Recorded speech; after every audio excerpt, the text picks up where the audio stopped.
Good evening. My name is Chandler Thorne, and I'm the director of the Kennedy Political Union here at American University. The Kennedy Political Union is the nonpartisan, student-run, and student-funded lecture series on campus. Now, 45 years since our founding in 1968, our mission is to bring the most politically relevant speakers to campus. Over the years, we have hosted U.S. presidents, members of Congress, cabinet officials, foreign dignitaries, and leaders in many different fields.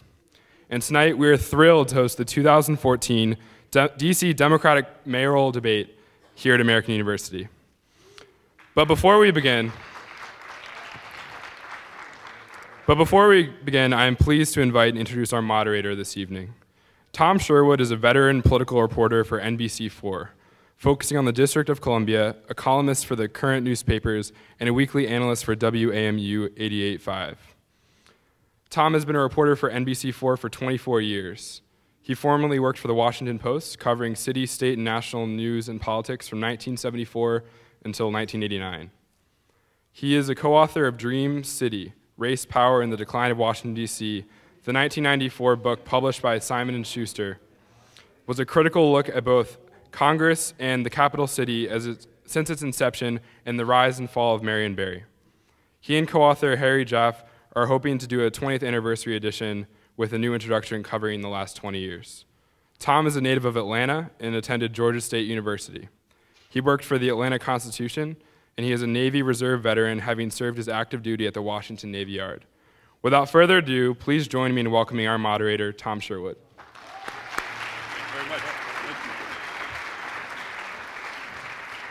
Thank you very much. I was a freshman for 6 years.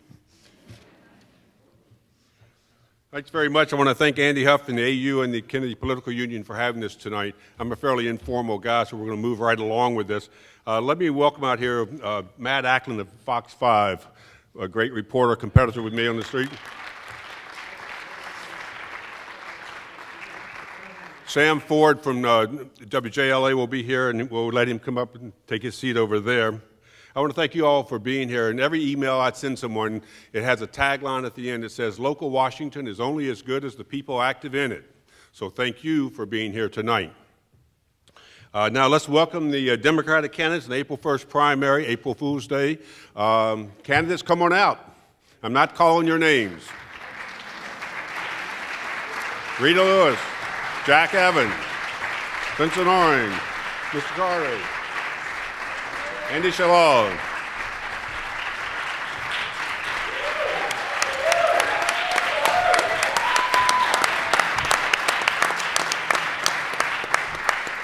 Muriel Bowser says she's going to try to be here. She might be late, she says. Mayor Gray is not here. I asked where he was, and I was told that he has a series of long-standing events and could not be here tonight.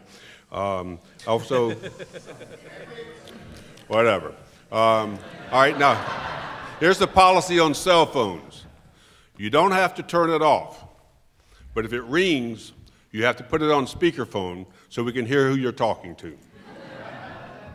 Reporters never turn our cell phones off. In a very serious matter, Mayor Marion Barry is in Washington Hospital Center, and he's quite ill, and I think he's going to be all right. We talked to him today. But reporters are always ready for breaking news, and we know the weather's bad too, so we're going to get this forum started. And you guys, there's no Pledge of Allegiance, so you can sit down. Here's how the program's going to work. We're going to have 1 minute opening statements from the candidates. And please note, candidates, there is a digital time clock right there. And it will give you a 30-second, 15-second, and then a stop sign. Thank you for that. And then when Matt or Sam or I ask a question, we'll say, this is a question worth a 30-second answer or a minute answer. There are no 2-minute answers. And we'll move on. It's a free-flowing forum. We're going to ask lots of questions. You've already submitted some. We're going to ask those. Not every candidate will get to answer every question. And again, if you're writing out a question, don't write a manifesto because I won't read it. We want to have a conversation, not a formal indoctrination of the candidates here tonight, so let's get started. And I get the honor of asking the first question. We'll get to the opening statements, and we're just going to start. I know this candidate the least, so actually I'd like to hear from him first, Mr. Carter. You have 1 minute. 1 minute. That's 60 seconds. Well, you can't stand up? You can do anything you want to, but your time is running. Well, you know, first I'd like to give honor to God, who's number one in my life. My name is Carlos Allen, and I basically am running for Mayor of Washington, D.C. on the Democratic ticket. And AU, I want to thank you for allowing me to be here. I really appreciate it. And, you know, individuals probably are looking at me and say, well, who are you? And I had Mike Plotkin said, and why are you here? And the reason why I'm saying that I'm here is because of the mere fact that I have an issue that's going on with the city. I need to basically transform the city. And the way I want to transform the city is to focus on two things. And that's education and jobs. And the reason why I'm saying that, folks, is because of the mere fact that I'm looking from the outside and I'm seeing in. And I'm seeing just like you folks. And I'm seeing that there's issues where there's homelessness of young folks and young adults and families that no one's doing anything about. I'm seeing based on individuals who basically can't live in their homes and stay in their homes because of the mere fact that they can't afford to live in the city. I'm seeing basically young folks like yourself, majority of you, are not being communicated to. So my job now is to stop all that. My job now is to focus on the educational part of it, but I'm going to combine them two together. And I'm going to focus on making sure that I educate individuals. Thank you very much. That stop sign turns red. Well, I thank you very much. I appreciate it. Mr. Orange, 1 minute, please, sir. Good evening. My name is Vincent Orange, and I'm here tonight to ask for your vote on Tuesday, April 1st, to become the next mayor of the nation's capital. I'm running to provide a very balanced, a very reasonable, and a fair approach to governing the affairs of the District of Columbia while leaving no one behind and taking no one for granted. I'm running to bring good-paying jobs to the nation's capital. That's the reason why I was in the forefront of bringing the minimum wage to the District of Columbia at $11.50 per hour. I'm also running to build affordable housing in the nation's capital for our seniors and for our homeless population using the Housing Production Trust Fund. I'm also running to bring access to affordable health care, and finally to make sure that everyone has an opportunity to get a good education, and that is through our pipeline of education from preschool through the University of the District of Columbia. I had the opportunity to actually lead the effort in reopening McKinley Tech. It's now McKinley Technology High School. Last year, it won the School Excellence Award from President Obama. Thank you very much. Because 90% of the children are reading proficiently and 90% proficient in math. Thank you very much. Thank you very much. Andy Shalal. Yes, hi, good evening, everyone. American University, thank you very much for having this forum. My name is Andy Shalal. I'm the owner of Busboys and Poets, and I've been in this city for over 25 years, and I have to say I'm proud to be a Washingtonian. This is a city that I've grown to love. I love its people, I love its history, I love its culture. But I've seen it really become two cities, two separate and unequal cities. A city where we have the highest wealth in the nation, at the same time we have one of the highest, it's one of the highest childhood poverty rates in the country. Our education system is failing despite all the things that you hear about. We're rated at the very bottom. Housing is next to impossible for people to afford, and people that are living here are finding themselves having to leave because the city is growing. Our homeless population has nearly doubled. You've been reading about it. I believe we need a new vision, new leadership, and new direction for the city, and I ask for your vote on April 1st. Thank you. Mr. Wells. Good evening. I'm Tommy Wells, and I'm running to end DC's culture of corruption in our government. 3 council members indicted, 3 council members admonished by the Board of Ethics for breaking the rules, a mayor under investigation by the FBI and the U.S. Attorney. Muriel Bowser just voted to weaken her own ethics bill. I'm the only candidate up here who's not taking one dime of money from corporations or any special interests. Now that makes a difference. When people give you money from corporations, they expect something in return. Just like Jeffrey Thompson, who funded the mayor's shadow campaign from Chartered Health, expected something in return when he funded the other mayors, when he funded the government officials that are up here that took his money. Now, corrupt politicians are like criminals with guns on the street, and they're just as dangerous. That's why we have a homeless population that's exploded, where we've got 500 children in DC General, an empty and abandoned hospital. 800 children are in hotels because the city was not paying attention. Thank you very much. Jack. Jack Evans. Thank you, and good evening, American University. And thank you all for coming out tonight to listen to us talk about our vision for the future of the city. I want to thank Tom and Matt for hosting this event, and all of you for braving the weather to be with us tonight. I'm running for mayor because I will bring the leadership, knowledge, and experience necessary to run our city and to make this city, which is prospering today, to share that prosperity with everyone in the city. In my 23 years on the council and my 13 years leading the Finance and Revenue Committee, I have been a part of the revitalization of this city. I intend to focus as mayor on education to make sure every one of our children has access to a quality education, on public safety to make sure that every one of our neighborhoods is safe, on affordable housing to make sure that people who have been here in the tough time get to stay here in the good times, and on job creation for the many of our residents who today don't have access to employment. So I'm here to ask for your vote on April 1st and look forward to discussing these issues with you as this forum continues. Thank you. Rita Jo Lewis. Good afternoon, Eagles. As a fellow Eagle, I am just delighted to be able to be back here on campus. You know, I guess I can say a few short years ago, because it was a number of years ago, that I used to travel down the same roads that you did as I was arriving here at American University.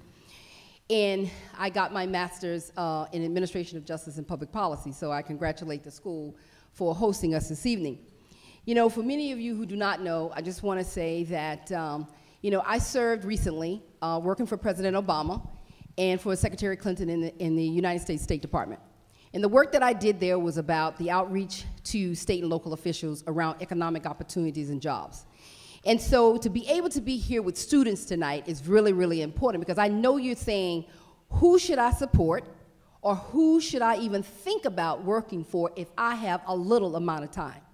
I say to you that the questions that we are putting upon the voters as I have traveled around the city, it's really about who do you believe in to bring the kind of change to DC government that so many of people have been talking about but have not done anything about. And I ask for your vote on April 1st. Rita Lewis, thank you. I have the pleasure of asking the first question. I'm going to ask it of Mr. Wells. The DC Council has preliminarily passed legislation to decriminalize marijuana in the District of Columbia. Some baby boomers and some other people like that a lot. But Angela Alsobrooks, who is the African-American Prince George's County prosecutor, was on the WAMU show with you recently when I was there, and she is totally against the decriminalization of marijuana, saying it only leads to other use, experimentation of drugs. So could you, in a minute, please give us an idea of why you're supporting the decriminalization of marijuana, where we'll be fined for the possession of marijuana, not arrested? Well, first off, let me say that 90% of all arrests in D.C. for marijuana are of African Americans. Now, I'm asking a student body at a university, are the only people smoking pot in D.C. African Americans? No, it's a matter of social justice, and you know it. Once you get a drug charge, you have it the rest of your life. You're not going to get a job let's say on a construction site, a commercial driver's license. It impacts you the rest of your life, and society's not better for it. Criminalizing marijuana has not made us a better country. But let me tell you, I proposed decriminalizing also where it's only a ticket if you're caught smoking it outside. If you're in public housing, you're more likely to smoke it outside. These guys voted against that. They still want you to be able to be arrested, do time for 65 days in jail, and have this on your record for the rest of your life. That's wrong. It's dumb. The majority of our city supports legalization of marijuana. Decrim is just the first step. It's a smart thing to do. It's a matter of social justice, and that's what we need to do. Thank you very much.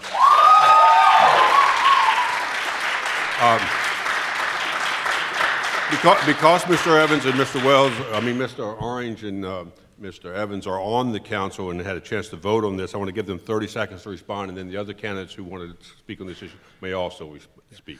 Yeah, I supported Councilmember Tommy Wells on the first round, but I also made it very clear to him that I think the bill is flawed because it does not deal with employment testing. If you're going to tell our kids and our young people that they can go out and smoke and they can get a $25 ticket, then you need to also make sure that they're not penalized if they go the next day to apply for a job and then the job is not available because they have marijuana in their system. We need to make sure that we're doing this right. And that's a big problem. So you can't say on the one hand, a kid goes out and get a charge for possession of marijuana, so we're going to decriminalize and give them a ticket. But what about the employment that goes along with this? So we need to think this out, and I'm hoping that you'll come around, and when we vote on this the second go around, that we will also deal with testing. Same thing they have to deal with in Washington and the state of Colorado, testing. Thank you, Mr. Orange. Mr. Evans. Yeah, thank you. I supported decriminalizing marijuana as well. The issue that was before the council was this, and I'll just present it and see how your reaction is. If someone is walking down the street smoking a joint, should that be something we want to have happen? Walking down Pennsylvania Avenue. In the District of Columbia today, you cannot walk down a street drinking a beer. If you do that, you are charged with a misdemeanor. And so the way we approach marijuana, if you're walking down the street smoking a joint, you will be charged with a misdemeanor, because most people we talked to just didn't want to see that happening. I believe decriminalizing marijuana, the way we did, is a step towards legalizing it. I think it's like gay marriage. Over time, as it became more acceptable and more states did it, right now half the states in the country have legalized that. So I think we're headed in that direction. Okay, thank you very much. Mr. Shalal, would you like to? Yes, I do believe in not just decriminalizing it, but legalizing marijuana, just like we do alcohol, and be able to collect taxes on it as well.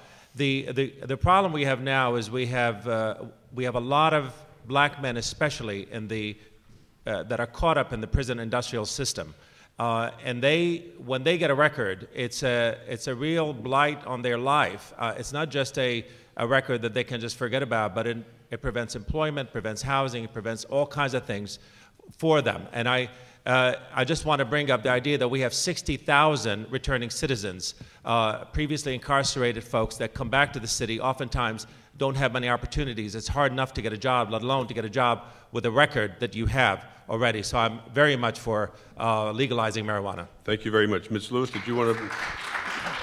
Yes, I want to say that I do support 30 seconds, please. I do support decriminalization, but my biggest issue around this is all around education.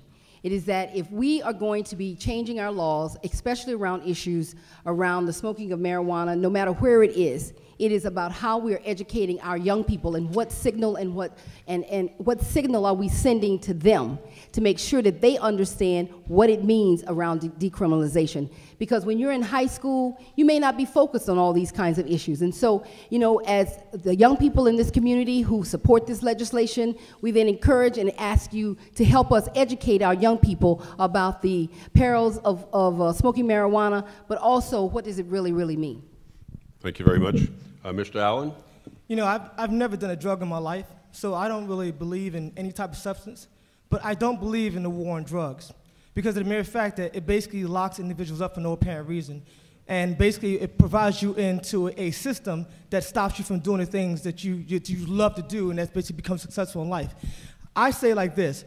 What we have to do is provide education and to teach individuals mainly not to do something that's going to affect their lives. And when individuals understand that, then from there they'll understand that they shouldn't be doing it.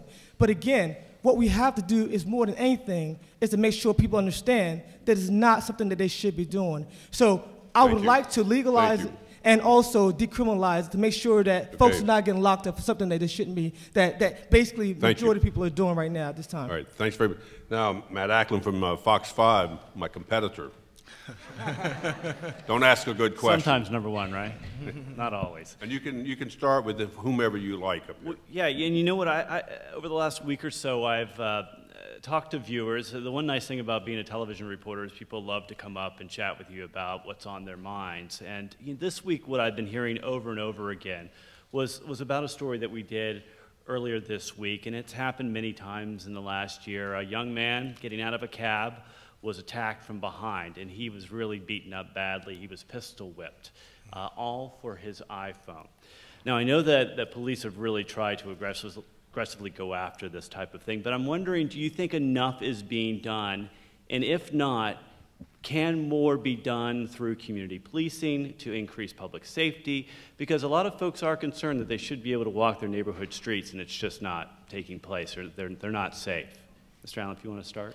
You know, safety is a very important factor. And one thing is a lot of times you have folks coming around and hitting you over the head because of the mere fact that they don't have a job. And they don't have an ability to believe that they have an ability to become successful in life.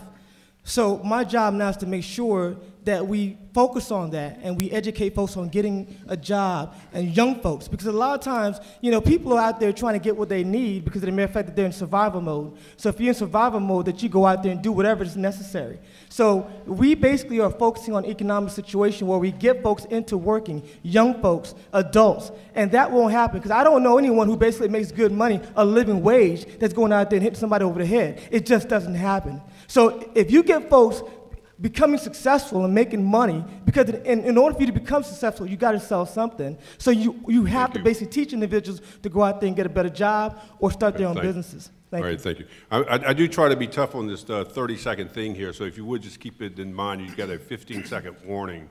It's pretty fast. Mr. Orange, just go down this way on this subject. Sure. I do believe that more should be done. I think that we have been providing a false sense of security because we used to be the murder capital of the world, and now that we've pretty much gotten that under control, there are new crimes that are taking place, and now it comes down to the iPhones, the iPads, people, you know, just walking around at night and they're being harassed. And so I think that there needs to be more training for MPD, and they look at the new waves of crime. But also at the same time, I do believe that if we provide more jobs, provide affordable housing, that will also decrease crime as well.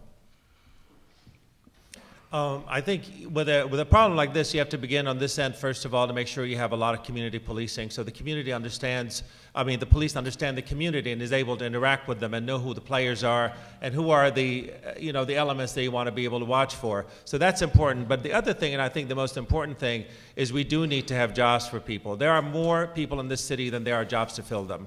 And that's the reality. Unfortunately, we have an illiteracy rate in some parts of the city that's over 50%.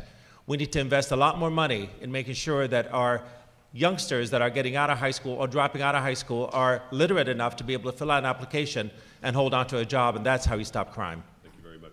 Well, as mayor, I will cut the number of crimes committed by teenagers in half in 24 months. How do we do that? We can do that by being sure, first, a $100 million investment, by reprogramming failed programs we currently have, and new monies that come out of our surplus. Every youth that wants an after-school job should have one. If you think about the own after-school jobs you've had, it pairs you up with an adult, it makes you more job ready. We have a dropout rate of 40%. The fact that 40% of our youth are dropping out is a city crisis, and we have to invest in that. That's the smartest economic development program we can have. Every city agency, 30,000 employees, part of their job in DC government is to wrap their arms around our youth. Matt, there's two approaches to this. Obviously, one is the root causes of crime. But I will address the other side of that, and is resources to our police department. As mayor, one of the first things I would do is ask our police chief, Kathy Lanier, if she would stay on. I think she's done a very good job and would continue to do that. And secondly, continue the efforts that I've done on the council to get more resources to our police department. I've been the leader in getting more officers. We now have a floor of 4,000 officers. I believe we need to have 4,500. As the population of our city continues to increase, we're up to 630,000 people. With more visitors and people coming to our city every day, we need a larger police force and more resources to instill a sense of confidence so we don't have things like that happening. Thank you. One of the first jobs I did out of graduate school as a presidential management fellow was to work for the National League of Cities. And in that job, I was the program director for crime prevention programs.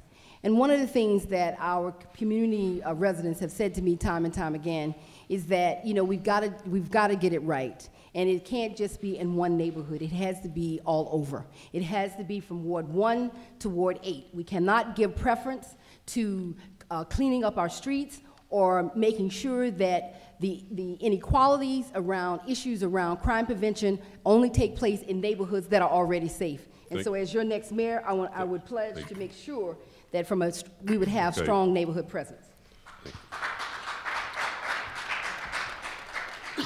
Would you guys like to hear like a 45-second answer instead of a 30-second? Would that make it feel better? We'll do that. I know it's tough to get an answer in. in 30 seconds. The next question we'll start with Andy here. Does the district government have a war on cars? And do you think we have enough speeding and traffic red light cameras? I think we have too many. 45. I think we have too many cameras, and the requirements are quite hard to be able to stay under. I mean, the amount of the number of miles that you have to stay under is really quite tight, and so people are getting tickets, and it's a very regressive tax, really. It's you know, for people that can afford it, they just send a check and it's over. For people that can't, it could mean the difference between being able to have a job, being able to keep your car, being able to actually pay your rent, or buy food for your family. So I think it's a very regressive way to be able to raise money. I don't think we should continue with the cameras the way they are. I think we should definitely send a warning at least the first time, and not a ticket right away. So I would say the first time that you get nabbed, you should be able to get a warning, and then you should be allowed to have a ticket after that. But it should be for a much wider speed and a much lower fee. Mr. Wells, let's go to the right here. As mayor, I will reorganize what the priorities are for the public realm. Number one, pedestrians. They have priority in the public realm. Number two, public transit. If we keep growing this city at 100,000 people every 10 years and everybody brings their car, this will not be a pleasant place. Number three, then comes vehicles, including bicycles. That is how we have a multimodal city.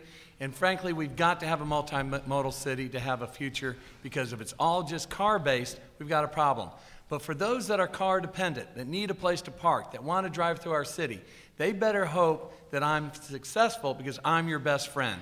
If I can get you guys walking, get people on public transit, get people biking, really taking an alternative to a car, then there's hope that that person driving a car will have a place to park when they get to their destination.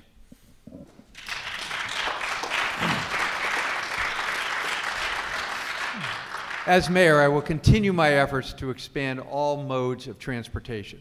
First, vehicles, bicycles. We have more bicycle lanes in Ward 2 than the rest of the city combined. Light rail and metro.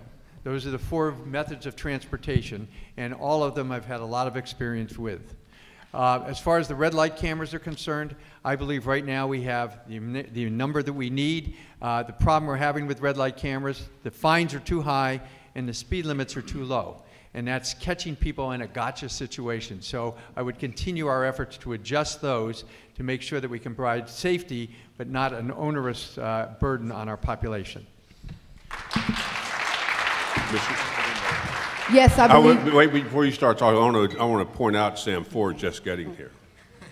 So can we all welcome Sam Ford to the forum? And there'll be no opening statement for you. Okay. Ms. Lewis, so do we have a war on cars, and do we have too many cameras? Yes, we have a war on cars, and as I have traveled across the city, the residents have said we are totally in a gotcha situation. And it all depends, though, on what neighborhood you're in. Because if you listen to the residents, they think that the wards that are being harmed the most are the ones where people don't have the amount of money that other neighborhoods have. And so when you ride up to a stop sign and you notice that here is another situation, which I call the great secret in Washington, D.C., this has got to stop. And in an administration that I would lead, this is exactly what would happen. Secondly, we cannot allow our developers and anyone who want to take cars and parking spaces and say you're not going to have them underneath a building. We can't find parking as it is right now. And so what it is that those fines definitely need to be reduced. Thank you very much. Mr. Allen. Well, I personally feel that the fines need to be reduced, but one thing about the camera lights is it's basically there for public safety, to make sure that individuals are driving at a safe speed. But the issue is that folks are not being warned that those lights are coming up. They're not being warned that it's going to flash and get you a $150 ticket. What there should be is basically, if it's supposed to be for public safety and not just for revenues, there should be warnings like every like 15 feet to let you know that there is a traffic signal coming up. So then all of a sudden now you should slow down, and then you would not get that ticket. But if you continue, then you should get that ticket. So I personally feel that we have to reduce them, though, because a lot of folks who basically are making under a living wage cannot afford a $150 ticket. So that affects their lives. So we got to make sure that we are helping individuals and make sure that we're not taking from them. Thank you very much. Mr. Orange. There are entirely too many cameras. There should be a moratorium on the cameras. The cameras have actually met their purpose, and that is to provide safety. But now the purpose has now become a revenue generator. You're using these cameras to balance the budget. Generating $85 million off of cameras is just not right. And so we need to put a moratorium on the cameras and get back to public safety and not using it as a revenue generator. You know, a report just recently came out that indicates that 37% of the households in the District of Columbia are without cars. So that means the other 63% of the households have cars. So I think we're moving in the right direction. We just need to have the proper balance. If you have a car and you're a resident of the District of Columbia, you should be able to park in the District of Columbia. But we should also keep moving forward and really push people to utilize mass transit, public transportation, if they want to ride bikes and what have you. Just have a balance, and there should not be a war on cars, just the proper balance and the proper mix in the District of Columbia. Thank you very much. Matt or Sam, are you ready? Yeah. Okay, if you would just, I know this is unusual for you as a TV person, but talk into the mic. Okay, well, first off, apologize for being late, but I live on the other side of town, and it's horrible driving over here tonight. Anyway, I want to talk, you know, the story of the man who died on Rhode Island Avenue at the fire, across the street from the firehouse, and he didn't get any help.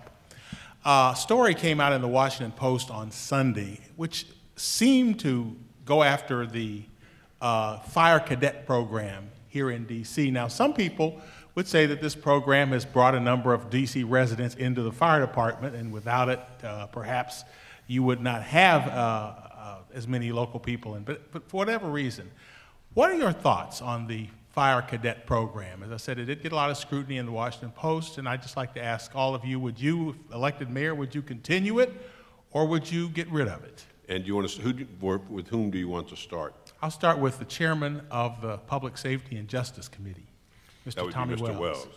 In the year that I've overseen this responsibility of the fire department, what I've found is that it's unbelievably poorly managed. They don't know how many fire trucks they have. They don't know how many ambulances they have. We just had a man who is left to die. We teach our children, when you see a fireman or a policeman, you need help, run and ask them for help. This young woman went and ran to the fire department, asked for help for her dad, and they didn't come out of the building.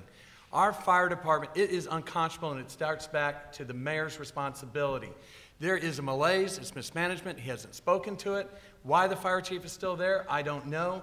It's which piece do you want to take, Sam? The cadet program, fleet management program, not hiring paramedics, the whole thing. This is what happens when you're distracted, when you're being investigated by the U.S. attorney, when you don't have the ability to focus on something. What more basic do you do as a city than run a fire department? Okay. Okay. The question.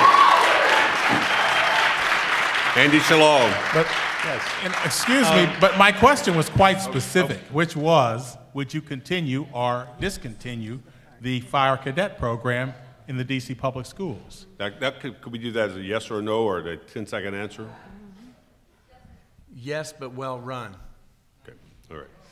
Andy. Yes, now my experience with the fire department is I had an incident that happened at my home with my mother-in-law where she fell, where they came immediately, very quickly, and they took her and they did a really tremendous job, I have to say. So we can't really paint the entire fire department and all their programs with one brush. I think that's unfair. I think the bigger problem is there's an internal problem within the fire department. There's a union issue that's going on there that has not been resolved.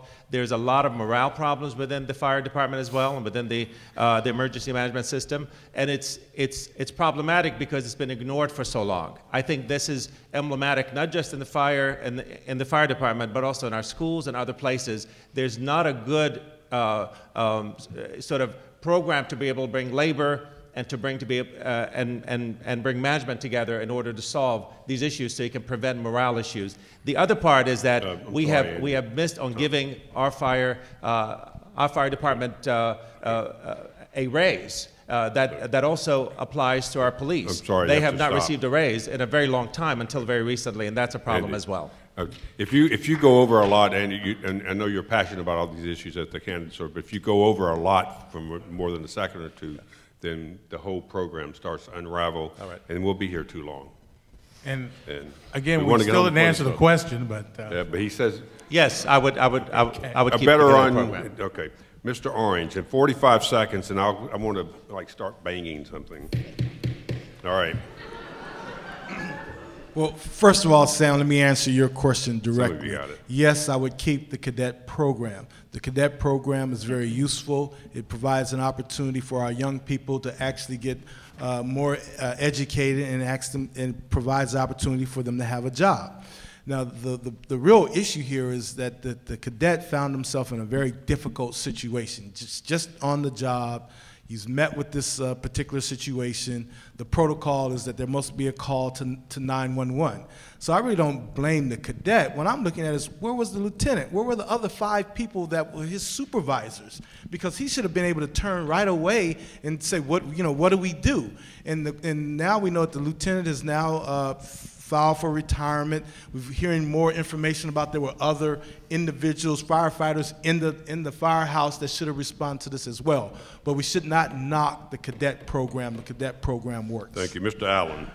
Yeah, I personally feel that you should not knock a program that benefits a lot of individuals, especially young folks who need a career. I personally feel that I know a lot of individuals who are in the fire department, and they do a very, very good job. So just because one bad apple's there, and maybe because of that cadet didn't understand what they were doing, it doesn't mean that everyone in a whole in the department is basically affected by that. So what we got to do is we got to make sure that we focus on what happened, why it happened, and then from there resolve the problem and fix that issue so that issue would never happen again. The key thing is compassion. You know, if someone comes to you and says they need help, then we should be able to be, as citizens, be able to help someone. And if we're not willing to help someone, then what is humanity all about? So the focus is making sure that we help people, and that's what the whole point of what's going on right now, that they were not being helped, and we got to focus on that more than anything else. Thank you very much, Mrs. Lewis. Yes, Sam, I would keep the cadet program. There is nothing more basic than city services around police and fire. But there's also nothing more basic than training our young people for the future and to be able to take on these kinds of awesome opportunities. But we should not have to have a loss of life to be discussing looking at the management of these kinds of programs. That's what council oversight is about. That's what leadership is about from the mayor's office. We should be doing this on an ongoing basis all the time. Mr. Evans. Yeah. Yes, Sam, and not only would I keep the cadet program, but I was instrumental in starting the cadet program for both the police and fire department back in the 1990s.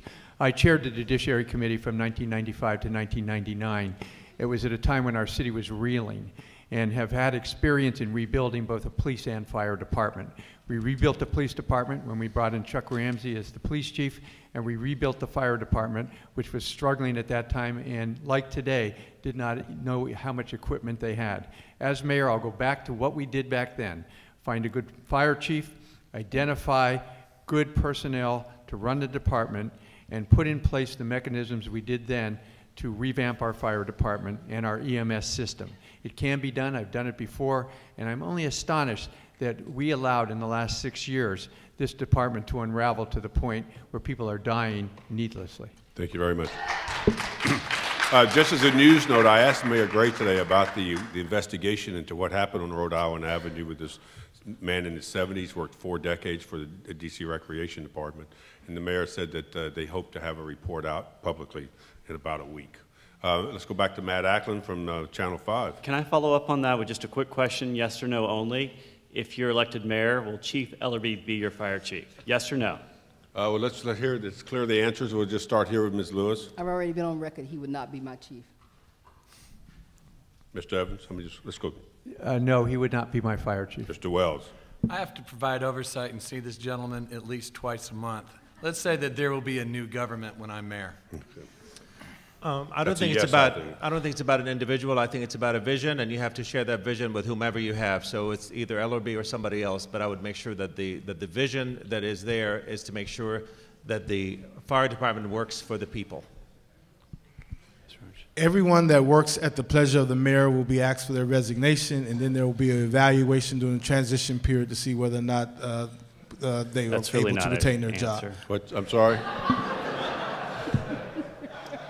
Do you have faith in the chief right now, Mr. Orange? Everyone will provide their resignation, and they will be evaluated, and then I will decide how I move forward. Mr. Allen? I personally feel that you have to, look into everybody's background and make sure that, other folks have the opportunity who may be better qualified. I'm not too sure if I would fire Chief LRB, but based on all the issues that are going on, he definitely has to be evaluated again. And so it's all about making sure that you dot the I's and cross the T's. All right. And for the record, my answer is no. Oh, okay. Cleared that up. All right. Was that a complete question, or do I get another one? Well, yes, you just asked it. Can I get another one? That was your question. Okay, you go ahead. Well, thank you very much. If you have a better question than I do, go ahead. No. You've always got the best question. You're always first. Go ahead. No, go ahead. No. I just wanted to ask a little bit about statehood. It's been a while, and voting rights on the Hill. It's been a while since we've really seen any aggressive behavior when it comes to our leaders. There was a time where people were sitting down in the middle of the streets getting arrested. They went to New Hampshire to push for this. But lately, in the last year or two, there just hasn't seemed like there's a lot of aggressive efforts to not only notify the country, but to bring statehood to DC. And I'm wondering, if you're elected mayor, is there anything that you will do besides talking, giving a speech, going to a rally, to make sure that this comes through, that maybe DC becomes the next state? Go ahead, sir. Well, who wants to start on that? You want to start? You started talking. Go ahead. Yeah. Well, I definitely believe in statehood because of the mere fact that, if we don't have statehood, then we're basically slaves to the federal government. We've got to make sure that we build relationships with Congress, and the Congress basically holds the pie to telling us exactly what we can and cannot do. So we got to be able to make sure that we talk to them and discuss the issues of what's going on. But also what we got to do is let the whole world and the nation know that we do not have representation. If no one's discussing it and no one's talking about it and no one's pushing it out there, marketing that you basically are a slave to the federal government, then no one knows about it. So the key thing is letting folks know, and also, again, building relationships with folks in the Congress. Thank you. Well, I absolutely support statehood. Actually, I introduced statehood legislation to fund our statehood delegation. The council will not vote on that piece of legislation. As mayor, I certainly will fund our statehood delegation and make sure that we have a very proactive plan to go forward. I don't know if you know, I'm the one that created the DC Emancipation Day. It's the holiday every year on April 16th. We use that forum to talk about statehood issues. We actually have brought down Al Sharpton and other national leaders to talk about statehood and other issues that are germane to the nation's capital. Eleanor Holmes Norton, our delegate on the Hill, always participates in the parade. So I'm 100% behind the statehood movement. I too am 100% behind the statehood movement, but the problem is I was on DC Vote for a few years, and I remember on Emancipation Day we would have a rally and try to call people up to be able to lobby Congress and be able to bring people out so that they can highlight the issue of statehood. We'd be lucky if we get 100 people show up. We're distracted with so many other issues, with corruption, with shadow campaigns, with all these things. It's really hard to focus on the issue of statehood and convince the rest of the country this is what we need, because we need allies in this movement. Part of the problem is a lot of people don't even know that DC is not a state and that we don't have voting rights. But at the very least, we need to be able to have budget autonomy and be able to have the vote. Mr. Wells.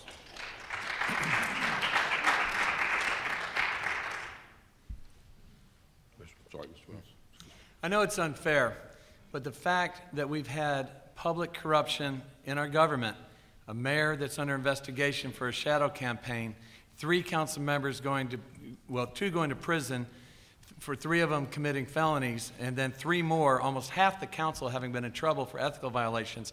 How do we ask senators and congressmen to vote for our statehood rights and then go back home and explain it to their constituencies when we're on the national news for what has happened? I understand that's not fair, but we have to have a government that does not embarrass those that are voting for our own rights. The other thing is, what I would do is I would ask the president to form a commission to deal with voting rights for DC. That's how we got home rule. Lyndon Johnson put together a presidential commission. They worked on it, and that's what we need to do for our voting rights and for statehood. Mr. Evans. Matt, I would take a different approach on this. We've tried with the license plates. We've tried with a number of ideas to get attention, none of whom would have worked. The approach I would take is this. The reason statehood is always blocked is because our delegations from Virginia and Maryland oppose it. And they oppose it for the reason that if the district became a state, the concern is we would levy a commuter tax, which we probably would. So what I would do is to sit down with the new governor of Virginia, who I know well, Terry McAuliffe, and whoever becomes the new governor of Maryland, Doug Gansler, Lieutenant Governor Anthony Brown, and come up with a solution to that problem. If we can address the concerns that those 2 jurisdictions have about the commuter tax, I believe with their support at that point in time, we can move forward and become a state. It is the crux of the matter. There is nothing else that blocks it. It's the concerns that Virginia and Maryland have as to the ramifications to their jurisdictions financially of what the District of Columbia would do when we get statehood. That's the approach we have to take.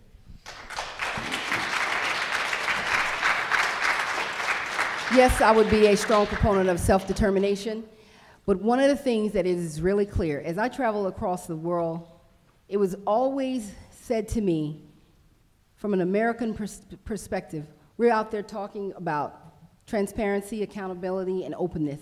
But then, as I have gone into different sessions, and you want to check the news back home, and you see that our government is not open, it's not transparent, it's not accountable. You see that the charges that have been leveled against so many of our officials who are in our political establishment about corruption. So one of the first things I would do is to make sure that if we're gonna be a state, we gotta act like a state, and that's why I would strongly support what the voters have asked for in 2010 to put a strong attorney general on the ballot. I was going to go to another education question, but maybe we just stick with corruption and ethics in government. And Mr. Evans, since you were complaining I didn't start on your side of the room, I'll start with you. All right. Mr. Wells has made a big point about the fact that he doesn't take corporate contributions that you do and other candidates do. What ethical changes can be made in the city that have not yet already been made, could be made to make the city more open and transparent and ethical? Actually, we've made we'll give you a minute on this. What was that? Give you a minute on this, maybe okay. Make some news. Actually, we've made a lot of changes on the ethics side, but the crux of the matter is this. I come from an enforcement background at the Securities and Exchange Commission, and the underpinnings of all of our national approaches are disclosure and enforcement. And right now in the District of Columbia, we have very strong disclosure laws and strong enforcement laws. The people in the District of Columbia, my colleagues on the council who got in trouble, didn't get in trouble for campaign finance violations. Kwame Brown lied on his mortgage, Michael Brown took bribes, and Tommy Thomas stole from our children's investment fund. No ethical laws were going to prevent that from happening. They were already illegal. And our mayor is in trouble for running a shadow campaign which was illegal. So what we have in the District of Columbia now are very strong campaign finance laws. We have limits of $2,000 contributions for mayor, which are among the lowest in the country. You go to our neighboring jurisdiction of Virginia, they don't even have limits. So I go back to the crux of the matter. Strong disclosure and strong enforcement will make for a city that has very, very strong ethics laws, and that's the approach I would take. Thank you. Mr. Wells. You know, this has been one of the most difficult parts of being on the council. You know, contractors don't give us money because they just want good government. They want to protect their contracts. Now, when I just proposed an amendment to a law that said, if you're a government contractor of $1 million or more, and that's important because we vote on whether you get your contract or not, when you give money to a campaign, just put a little note, I'm a government contractor, just for disclosure and transparency. The council members up here voted no. Muriel Bowser voted no, because it has a chilling effect on whether they feel good about giving them money. There's no question that when a contractor gives you money, they want something in return. We vote on their contracts, but they don't want you to know that they're funding their campaigns in order to be an elected official, in order to vote on their contracts.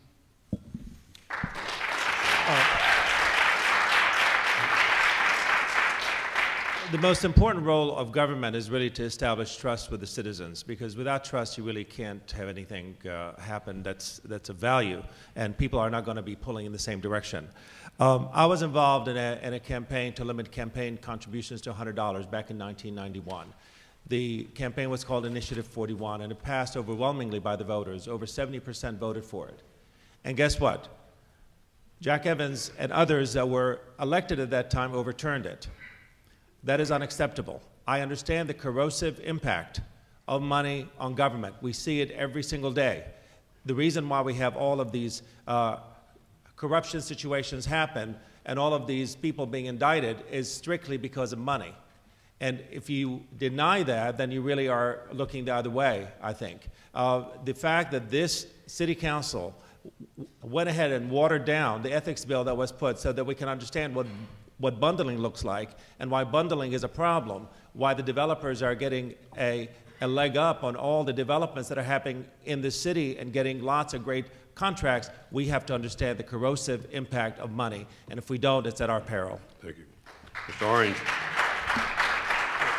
I think I'm going to stand up for this question. Now let's see. The Minimum Wage Act, $11.50 per hour with annual increases. Corporate America is mad at Vincent, but I got the contribution. The living wage just got it pushed up to $13.40 per hour. Corporate America is mad at Vincent Orange. I took the contribution. It was legal, but I'm doing the work of the people because I got to come to you for your vote. Tip workers that work in our restaurants, they couldn't get sick leave pay. Vincent Orange just got that for them. I'm doing the people's work. I'm the one that got McKinley Tech reopened as McKinley Technology High School. I'm doing the people's work. I'm the one that stopped a waste transfer station from being built on New York Avenue, the gateway into our city. I'm doing the people's work. A measly little contribution is nothing, and I don't know why people keep harping on this. It's about you as an individual. Look at the record. Look at my record, and does my record have a record that seems like corporate America is running Vincent Orange? Definitely not. The people are running Vincent Orange, and I'm providing you what you want, and that is affordable housing, that is a good education, that is a good paying job, and access to health care. That's what I'm running on, and that's the record. And the record speaks for itself. Mr. Allen. Well, one thing about transparency is that you have to basically see what's going on, and the people have to understand what's going on at all times. But when you talk about big business giving money to these campaigns, you know, no one understands that they're basically not doing what they're supposed to be doing. What happens is majority of the time when these individuals are giving money to these campaigns, they're supposed to have oversight on all the stuff that they're doing as far as giving affordable housing to individuals who basically need the housing. Make sure that individuals are getting jobs and working in the city. But what happens is that they get these contributions, they get these tax credits, and no one basically has any enforcement on that. So my job now is to make sure that that stops. My job now is to make sure that we focus on making sure that if we are getting contributions from these big businesses, or we're bringing in these box stores, but then again they're taking away from the mom and pop small business, that we make sure that they do exactly what they're supposed to be doing. Just the same way that we have parking enforcements, well, we need to have need to have enforcement on these big businesses. Tom. Thank you. Ms. Lewis. No one believes that DC has strong laws as it relates to campaign finance reform. Do you believe it? When you pick up the paper day in and day out and see individuals who have a combined total of 60 years having the ability to have stopped these practices right now. Do we want it stopped? Absolutely. That's what the residents tell me each and every day that I'm out there talking to them from Ward 1 to Ward 8. It doesn't really matter. Because in DC, All people understand is that this is not a city that is working for everyone. And the reason why it's not a city working for everyone is because contractors have an unfair advantage. Under any administration that I would lead, on day one, we would stop that practice. No one who is doing business with the city in the District of Columbia would be able to give to me or anyone in my administration, and my administration would be prohibited from taking any gifts from any contractors to really bring back fairness and honesty and integrity in government. Thank you. Sam Ford. I remember when I came here to DC maybe 30 years ago, there was a corner at 14th and V Northwest where 24 hours a day, 7 days a week, people were standing out there doing drugs. I mean, it was a drug corner, and everybody drove by and they did drugs there. But at the same time, old ladies could go and park and go to church without a lot of hassle and tickets and things like that. My question is, the new DC and the old DC, how do you balance the two? I'll start with Mr. Shalal.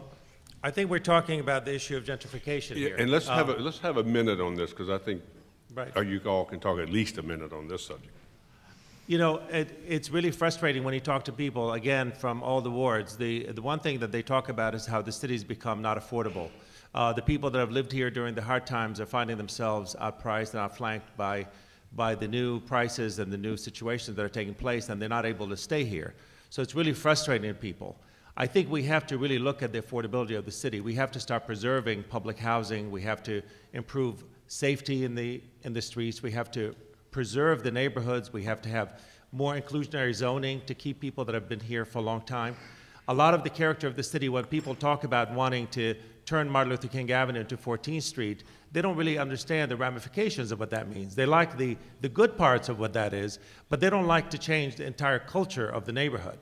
So it's a really fine line between that. We have to address the issue of race. If we don't talk about race when we're talking about these issues, then we're sort of missing the point, and everybody's looking the other way while this elephant in the room sits there and we ignore it at our peril. So unless we talk about race, and we talk about it directly, and how race, it plays into this idea of gentrification, and how old DC is changing, then we will not be able to really have any kind of progress on this issue. We could have a whole forum on this subject. Mr. Wells. It is true that this generation, the millennials, have rediscovered urban America, and DC is one of the best new cities growing again in America. Over the 90s, we were losing population. Now we're growing again. The baby boomers all around this area, they're also moving here. The empty nesters moving back into the city. And so our city is growing at a record rate. Now, how we manage that together is extremely important. Now, my background, as you know, Sam, I'm a social worker. And I live across the street from, I think, your main church. Where the old ladies get the tickets, right? Absolutely. Yes. So in how we manage this together, now what I did was that I got them parking passes, a big clump of parking passes, and also changed when they could park there so they could park there on Sundays. For whatever reason, this administration said we're not giving out these parking passes to churches anymore. You have to be able to be sensitive and smart to who's there, keep an open dialogue, and negotiate the tensions that are going to occur. Our vision is that we have a very diverse city, both socioeconomically, racially, culturally, and that's why we love Washington, D.C. We can do it together. We have to preserve our affordable housing first, build more affordable housing, and then also be sure that we have jobs for everyone to afford to be here. Mr. Evans, 45 seconds. You know, Sam, I've dealt with this issue in Ward 2 on 14th Street, just the area you're talking about. And we were able to revitalize 14th Street, but at the same time, keep the residents who were there during the difficult times there. When I travel throughout the city, people aren't saying to me, don't bring development. They're saying quite the opposite. So when I travel to Ward 8 and Ward 7, people say to me all the time, we elect people and nothing ever changes. There's one sit-down restaurant in Ward 8. There are 72 restaurants on 14th Street. How are we able to revitalize 14th Street, and what can we do to help wards that don't have that type of amenity?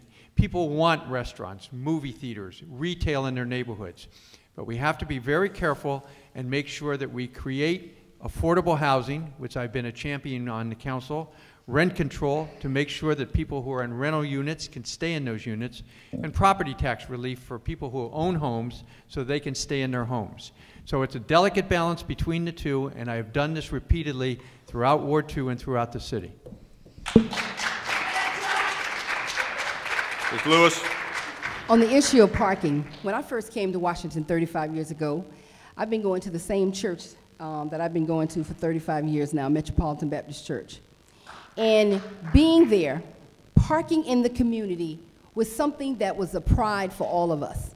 And then all of a sudden, administration changes, and you cannot park anywhere because the old is pushing up against the new, or the new is pushing up against the old. I say, why does it have to be? Because if you go to places in New York and Brooklyn, you go to places in Harlem, it's all about the leadership from the top that sets the tone as to the enforcement mechanisms in any city and in any community. And to be giving tickets to old ladies that are our mamas and daddies and old men who are our grandmamas is a shame, and we should be ashamed of ourselves as the leaders in this city. Mr. Allen. Well, to answer your question, there should be a moratorium on tickets during church sessions. You know, folks have been going to churches in certain areas for a long, long time, and if the individuals and the constituents are complaining, then we need to listen to them. You know, the whole point of everything is communication and understanding what's going on with a person, and then from there, resolving whatever the issues that they have. So I personally feel that we should have a moratorium where folks basically can't park there on a Sunday. Now, the thing about the economic development of the city, which is going on right now, which it's a moving train, no one's able to stop. It's a beautiful thing. But the problem is that there's no economic empowerment of the people. So if there's no economic empowerment of the people, then how can people afford to live in the city? So my job now is to make sure that we basically focus on that, and we focus on the education, on getting folks into starting their own businesses or getting them to start their own careers. It's just basically, you know, it's like black and white. If you're not making enough money, then you can't afford to live in the city, plain and simple. So my job now is to make sure that I focus on that and to help you make sure that you get the success that you need. Mr. Orange. Well, Sam, to answer your question directly, and I think you talked about the balance. The balance really comes from us executing the plan that has gotten us to where we are today. It's called the Economic Resurgence of Washington, D.C. Citizens Plan for Prosperity. There's 40 action items that were put in place in 2000 under the Mayor Williams Linda Crop administration. That's what dug us out of the hole. We went from the $518 million deficit to $1.5 billion in the bank, from the control board to no control board, and put us in a great position. The thing is, we didn't finish the promise. We didn't give the people what we told them we were going to give them. 55,000 units of affordable housing, of which 19,000 would be apartments for the young people. When we built the stadium, Nationals Park, there was a $450 million community benefit fund. There's supposed to be a laptop on every child's desk. But once we realized the money, they took the money and spent it on something else. So there is a plan. We need to execute the plan and stick to the promises that we made, because we're now generating the money. We're a $12 billion organization. We have $1.75 billion in our rainy day fund. We're coming off a $321 million surplus. We're projecting surpluses for the next 5 years. The money is there. Take care of, do the job that we said we were going to do.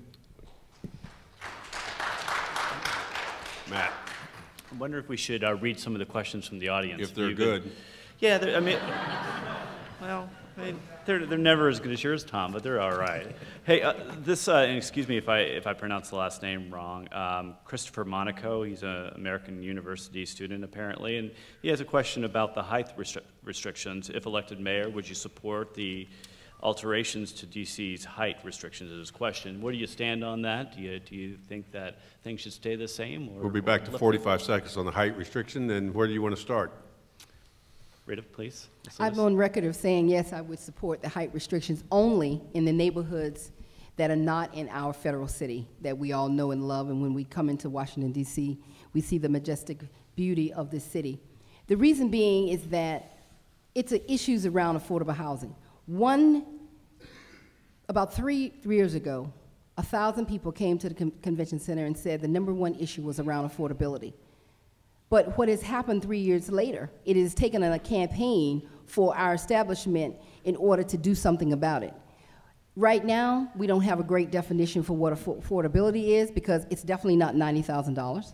We don't have a definition of making sure that with the laws that we have, are we really enforcing those issues? And then when we talk about developers or anyone who is getting subsidies from our government, are we really making sure that they provide the affordable housing that they have promised us? And that requires leadership from the top. Mr. Evans. Yeah. Matt, I do not support any change to the height restriction as it exists in the District of Columbia. What we have right now is what we should keep. I had the opportunity when I went to college at the University of Pennsylvania in Philadelphia. And back in the day, no building in Philadelphia could be higher than the top of William Penn's hat. William Penn stood on top of City Hall. At one point in time, a developer broke that ceiling, and all of a sudden you had these tall buildings that ruined the skyline of Philadelphia. Washington is a unique city. We have a beautiful skyline, and I believe we need to keep it that way. And the idea that raising the height limit would allow us to build more taller commercial and residential buildings is fallacy in the sense that we have plenty of places in this city where we can build low-rise within the height limit that we have. So under no condition as mayor would I support raising the height limit beyond what it is right now.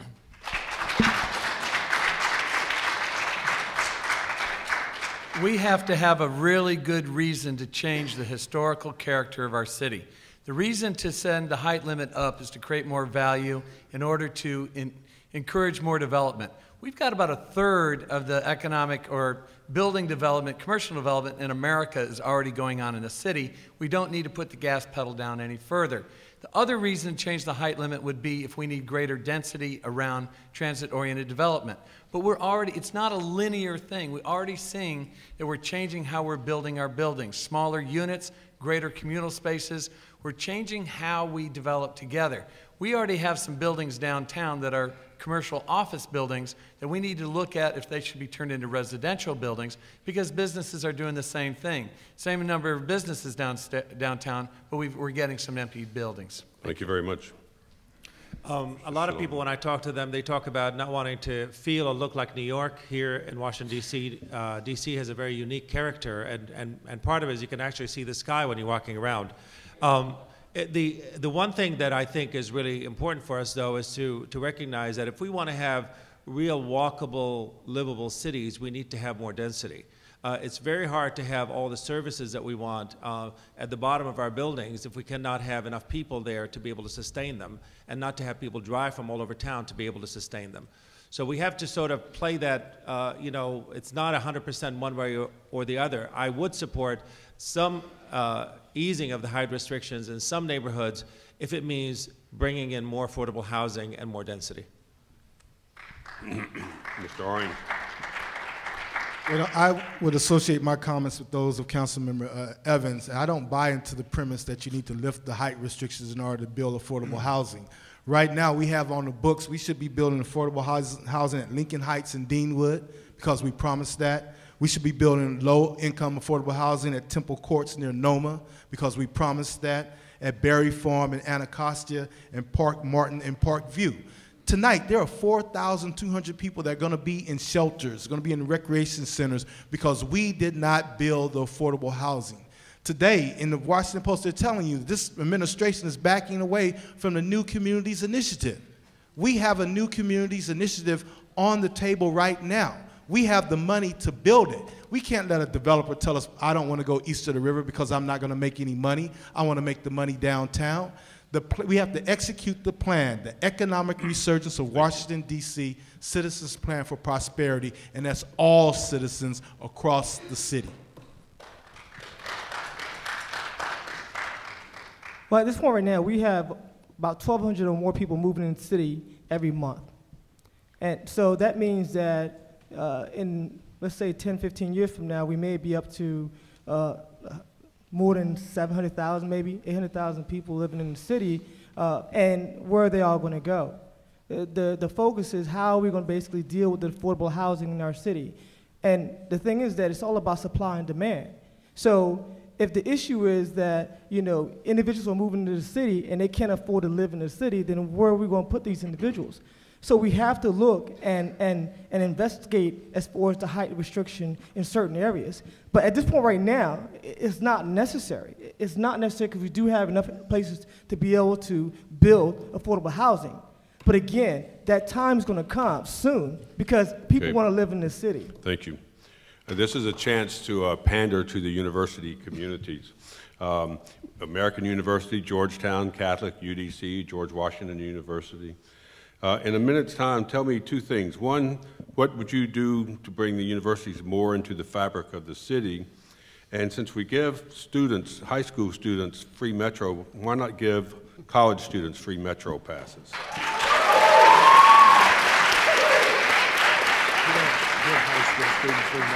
And Mr. Orange, you're the only one who hasn't started with a question round, so you get it.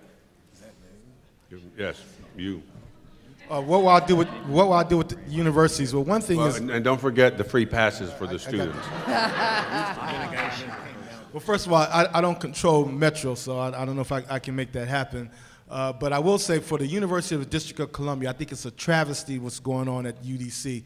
The fact that this administration is trying to eliminate the athletic program where there are 147 students on athletic scholarships. They're not good enough to go play at Duke or some of these other great universities, but they can play here and get an education and get a degree and move forward in life. The fact that they want to cut out 28 of the baccalaureate programs, the science, the early childhood education programs, all of this for a measly $16 million over a 5-year period when we have $1.75 billion in the bank. We're just coming off a $321 million surplus. It doesn't make any sense. We need to support our pipeline, our public pipeline of education from preschool through the University of District of Columbia, and as mayor of the District of Columbia, I will ensure that that happens and make sure that everyone has the opportunity to get a good education without leaving anyone behind or taking anyone for granted. Well, let's go to Mr. Shalal. But, you know, if the city could buy those Metro passes. What was that? The city could buy those Metro passes. I mean, you're saying Metro controls who gets them, but like high school students, there's college students could get free Metro. Is the question specifically? Is the question specifically if we should well, yes, college students? Yeah, it's just kind of icing on the cake. Actually, how can we bring the universities more into the fabric of the city, right. and also free Metro passes for students? I'm trying, guys.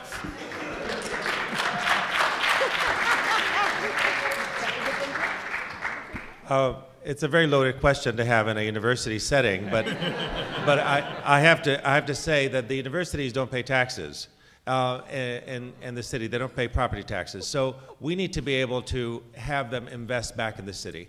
One suggestion is when I talk to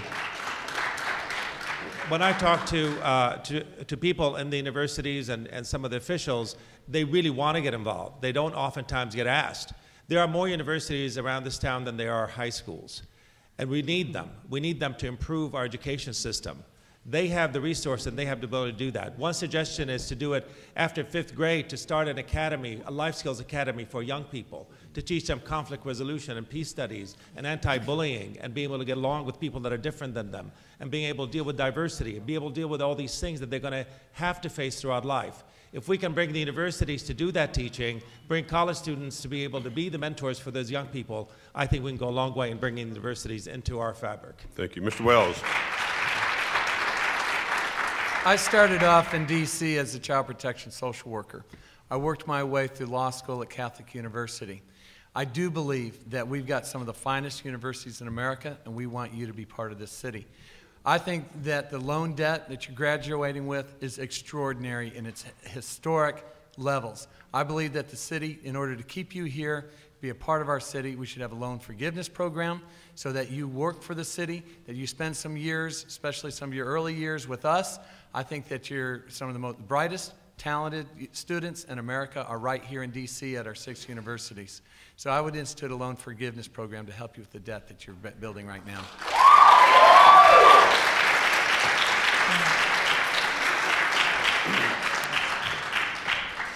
I'm the father of 6 children, 5 of whom are either in or about to go into college, so I would support absolutely free Metro passes, and I want to go a step further. I want free tuition at all universities in the city. What do you think? Free tuition. There is a real role for university students in our city, and it's in our school system. And one of the things that as mayor I intend to do is to talk with all the universities and university presidents about getting credits for students in universities who are willing to help mentor children in our school system. In my particular situation, I have hired GW students to come to my house and help my children with their homework and getting through the school system. It is a very, very important avenue for all students in the city to participate. And I think there's a role for universities in helping to make our school system a better system to educate all our children. That's the role you need to play. Thank you. Ms. Lewis. I would love to give you those passes, but I'm sure I can't. So I won't sit here and make a promise to you that I can't keep. That's the first thing. But where I would give you a pass is that if you are out being the activist that you always have been, I would make sure you got a pass to go help our young people, to go help our nonprofits, to go help our elderly. Because we should be then assisting you as you assist the residents and the citizens in the District of Columbia. Yes, I totally agree about loan forgiveness. I served in an administration with President Clinton that really created City Year and created programs like and worked with programs like Teach for America. And so for those of you who would have that type of activism, to work in communities like Washington, D.C., especially in areas where they need the assistance from the bright minds like yourselves, I would want to ensure that we could be in partnership with the universities to create a loan forgiveness program, or at least one that gives you an ability to reduce your debt, because that is the biggest problem that most young people are facing. Thank you. Mr. Allen. You know, I say this, that you know, you young folks here are very blessed to basically have parents to be able to allow you to be able to come to a great university like American University. You know, there's a lot of young folks who don't have that opportunity. There's a lot of young folks who don't have parents who basically are helping them move forward.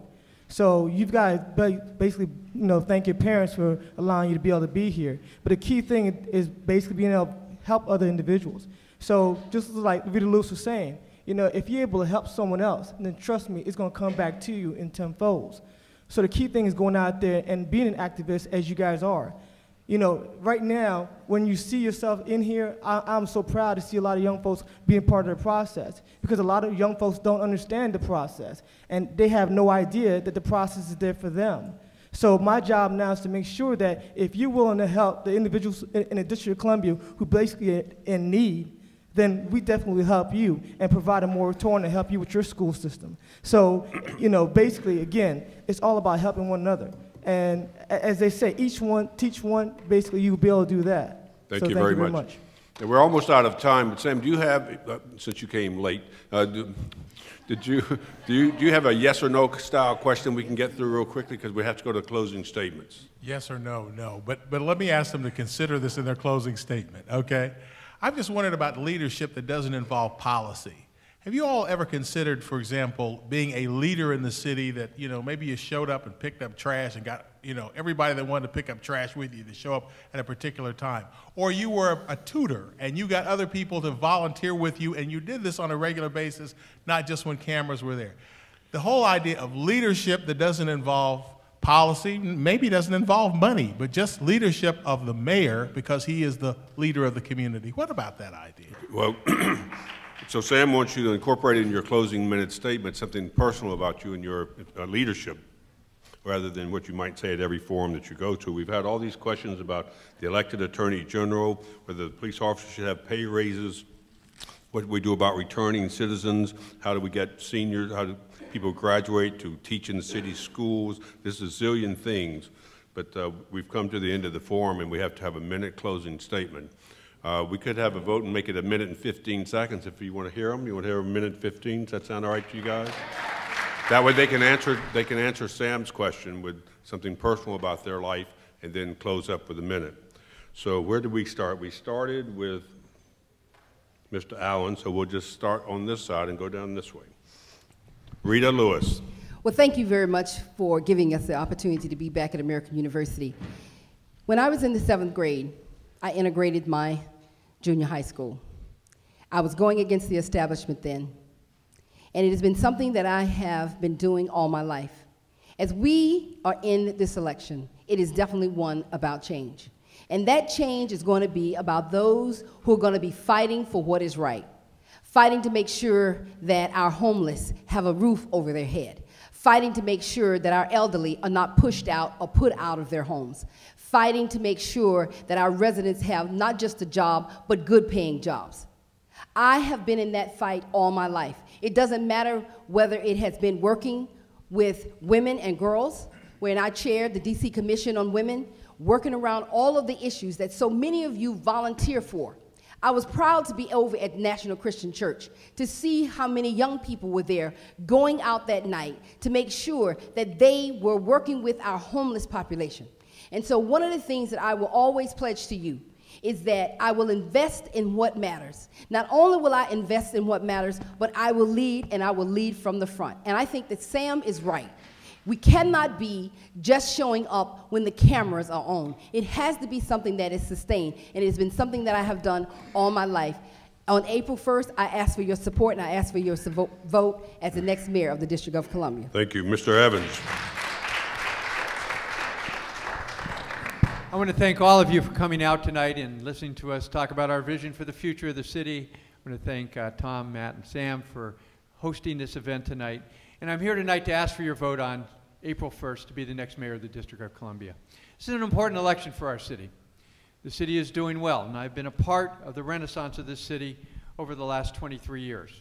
And what you're looking for in the next mayor is someone who can bring the leadership, knowledge, and experience to the job to take the prosperity that our city is now enjoying and make sure all of the residents and businesses in our city can avail themselves of that.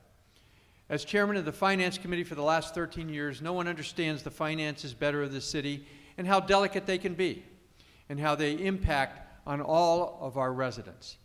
As someone who has been responsible and involved in most of the economic development in this city in the last 20 years that has led to the resurgence of our city, you need someone in the mayor's office who can address that. And finally, someone who is going to focus on the issues important to you: education, public safety, affordable housing, creation of jobs, all things that I have done successfully and will continue to do as the next mayor of the District of Columbia. So I'm here tonight to ask you for your vote because this is a very important election. The next mayor is going to affect the lives of hundreds of thousands of people in this city on a daily basis. We cannot afford to get it wrong. So thank you all for coming out tonight, and I look forward to continuing to work with you. Mr. Wells. Thank you, Sam, for the question. What that question goes to is how have we lived our lives and how we live them today, and do we live our lives according to the values we believe in? I started tutoring a young man in our neighborhood at Potomac Gardens when he was in 2nd grade. I'm glad to say that he will graduate from college this spring. I'm very proud of him. A young man named Dominique. He's being written about now in the Blade even. He was a good story in there. But in terms of living your values, what does that mean? That means you don't take corporate contributions if you want to answer to you instead of to the corporations. That means you don't overturn a referendum voted on by 70% of the voters to elect an attorney general, as 2 of these folks have overturned that. That means you don't continue to criminalize marijuana for a marginalized part of our society already, to lock them up and give them a drug charge for the rest of their life. That means that you put the kind of energy that you need to solve a problem like homelessness in D.C. The fact that we have over 800 children at hotels, 500 children at an abandoned closed hospital is unconscionable. So look to how someone's lived their life, because that is what I do. I lead with my values, and I believe that I'll make a great mayor, but only with your help. So we need to go to work. I need volunteers, because I'm not raising the kind of money some of these guys are, but I'd rather answer to you than the corporations that pay for me.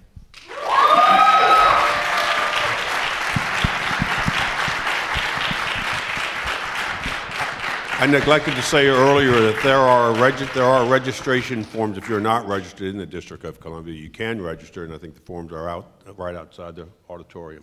Andy Shalal, closing statement. All right, thank you very much for being here and persevering for the storm that's imminent. I wanted to say, I think the main thing about leadership is really trust. If you don't trust your leader, they can tell you anything, and you're not going to be able to really follow them. You've been promised a lot of things here. Free tuition, I heard free bus rides, all kinds of things. But as you know, this is 45 minutes of a dialogue, and you're going to think about what's the difference really between all of these people. Who am I going to vote for? Am I really going to make up my mind in these 45 minutes? The fact of the matter is that all the people that are running have a combined experience of about 60 years. They've made promises many, many times. They told you what they would have, should have, and could have done. They had their chance. Now it's time for them to move out of the way and let someone with a new vision and new ideas, a new way of sort of leading the city come in forward and be able to do that.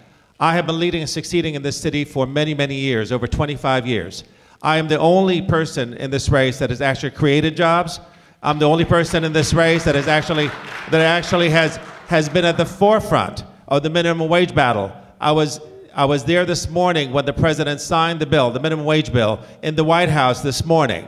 I'm the only person in this race who has actually been at the forefront of giving sick leave, not only to full-time, but part-time employees and tipped employees. I'm the only person in this race that has actually balanced budgets and paid bills on time for a large corporation, over 530 employees. And I want to tell you that I'm the one that can lead the city. I will bring new vision, new leadership, and a new style of leadership to the city. And I ask for your vote on April 1st. Thank you.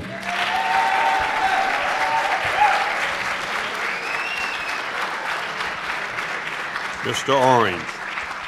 Well, let me just say thank you very much for giving us an opportunity tonight to have this dialogue. And one thing that I will tell you, being an elected official, one thing that you have to learn, that there is no I when you're an elected official. It's all about we. When you come down onto the DC Council, when you're on a committee, you need 3 votes in order to move anything out. You need 7 votes in order to pass a bill. You need 9 votes in order to keep the mayor in check. So there's no I. And let me say, I'm very proud of my record. You can ride around the city, go over to Home Depot and Giant. I was the one that planted the seeds that started economic development back in this city. Go over to Costco. That was a Vincent Orange project. Go over to McKinley Tech, which is now McKinley Technology High School. Sam Ford can tell you, because I was the one running around here with that program, and he says, call up Vincent Orange because he has the plan. He put me on TV. McKinley Tech came back. It's these type of things. I'm an attorney. I'm a certified public accountant. I have a master of laws in taxation. I've been around. I've done a lot. But you know what? I come from an extremely poor background. I'm the first kid in my family to go to college. So I know what it takes to reach out and touch somebody, and I know what it takes to make promises, but also to keep your promise. Every promise I've made, I've kept. And I can tell you right now, you may have had minimum wages, Mr. Shalal, but my bill touches 64,000 people. That's documented by the Fiscal Impact Institute. Because of our minimum wage bill, 64,000 people in the District of Columbia will have a better opportunity to have a better quality of life. Vincent Orange asks for your vote on April 1. Thank you very much, and I'm really honored to be Allen. here. Well, I'm very pleased to be here as well. And let me explain to you. I'm not an attorney who has the trick of the trades of understanding debating.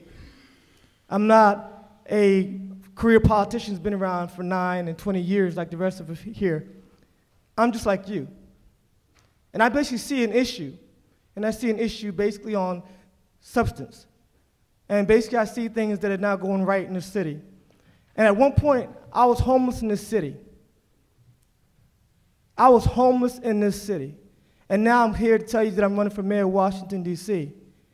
Now, the key thing is that when I came here from Panama, I couldn't speak any English. And my parents told me that you can do whatever you want. But the problem is my teachers told me that I was slow. But do you look at me and say that I'm slow? I am not slow. But my dad believed in me, so then I believed in myself. And folks, basically what I want you guys to do is to learn that you guys have to believe in yourself as well. And believe that you can do anything you want to do. And I'm a success as a business person. You know why?